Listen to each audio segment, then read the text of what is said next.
രാം നാരായൺ രാം. ഇന്ന് നമ്മൾ സമുദായത്തിനായി എന്താണ് നല്ലത്, എന്താണ് മോശം, ഏത് കാര്യങ്ങൾ ത്യജിക്കേണ്ടതുണ്ട് എന്നതിനെക്കുറിച്ച് സംസാരിക്കാം. ഒരു വ്യക്തി പോലീസ് സ്റ്റേഷനിൽ എത്തി എൻ്റെ വീട്ടിൽ കള്ളൻ കയറി എന്ന് പറയുന്നു.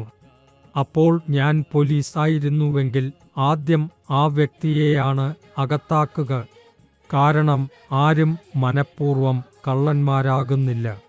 അവരുടെ മക്കൾക്ക് ഭക്ഷണവും പാലുമൊന്നുമില്ലാതായാൽ അവർ കള്ളനാകാൻ നിർബന്ധിതരാവുന്നു.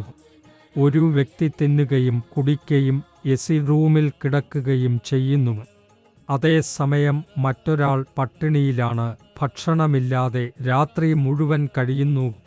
അപ്പോൾ അവൻ തീർച്ചയായും മോഷ്ടിക്കും. കാരണം ആകലം അവനെ ബലാത്സംഗം ചെയ്യുന്നു. അയാളെ കള്ളനാക്കുന്ന ഉത്തരവാദിത്വം സമുദായത്തിലെ ഓരോരുത്തർക്കുമാണ്. അതുകൊണ്ട് ആദ്യം നമുക്ക് സമൂഹത്തെ തന്നെ ശരിയാക്കണം. കള്ളൻ ആർ? സ്വകാര്യ സ്വത്തുക്കൾ ഉള്ളതിനാൽ മാത്രമേ കള്ളന്മാർ ഉണ്ടാകുന്നുള്ളൂ. വ്യക്തിപരമായ ഉടമസ്ഥത ഇല്ലെങ്കിൽ ഈ ഭൂമിയിൽ ഒരു കള്ളനുമുണ്ടാകില്ല. ഈ ഭൂമിയിലെ ഏറ്റവും വലിയ ജ്ഞാനി തന്നെ ഏറ്റവും വലിയ കള്ളനാണ്. ഞാൻ തുറന്ന് സംസാരിച്ചാൽ എല്ലാം വ്യക്തമായി വരും.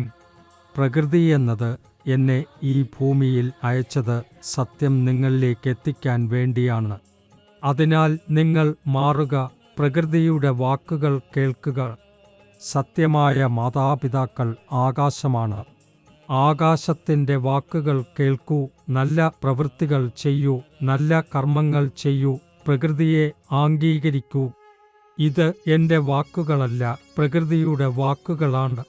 അതിനാൽ നിങ്ങൾ എല്ലാവരും ഒത്തുചേർന്ന് ഒരു പ്രതിജ്ഞ ചെയ്യണം. നിങ്ങൾ എല്ലാവരും ഐക്യമായി ജീവിക്കണം. മോദിക്ക് അവസരം നൽകുക. മോദി നല്ലവനാണ്. കോൺഗ്രസിന് വോട്ട് ചെയ്യരുത്. കാരണം കോൺഗ്രസ് ഇന്ത്യയും ഈ ഭൂമിയെയും നശിപ്പിച്ചു. ഈ ഭൂമിയിൽ മോദിയും യോഗിയും മാത്രം വേണം. മോദി 800 കോടി ജനങ്ങളുടെ ക്ഷേമം ആലോചിക്കുന്നു. എന്നാൽ മരണത്തിന് ശേഷം എന്താകുമെന്ന് ആരും ചിന്തിക്കുന്നില്ല.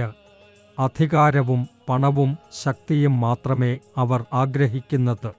എൻ്റെ കുട്ടി മാത്രമേ മുന്നോട്ട് വരേണ്ടതുള്ളൂ, മറ്റുള്ളവരുടെ ഭാവി ഇല്ല എന്നതാണ് അവരുടെ നിലപാട്.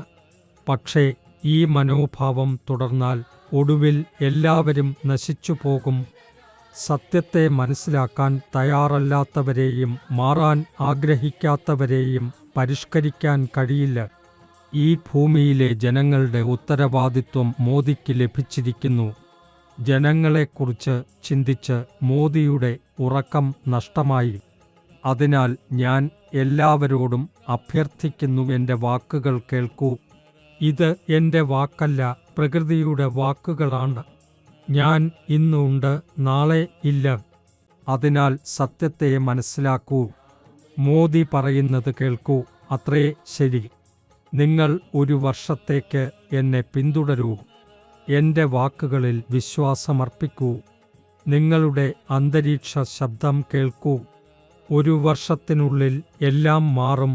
നിങ്ങൾ രാം നാരായൺ രാം എന്നു ജപിച്ചാൽ.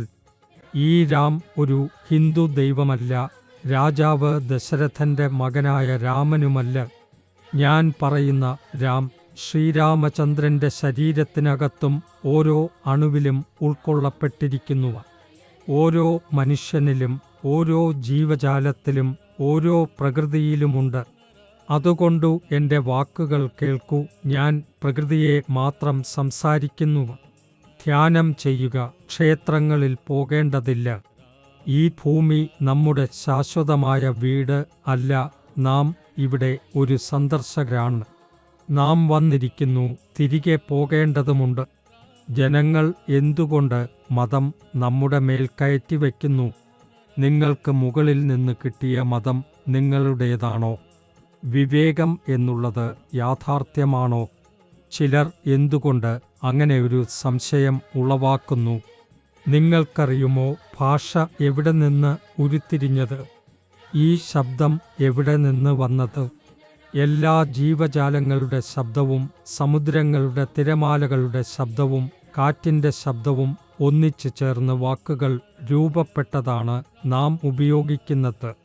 ഇത് എല്ലാം പ്രകൃതിയിൽ നിന്നുമാണ്. പ്രകൃതിയുണ്ടായിരുന്നു, ഉണ്ട്, എന്നും ഉണ്ടായിരിക്കും. രാം നാരായൺ രാം ഫാക്ടോറിയൽ.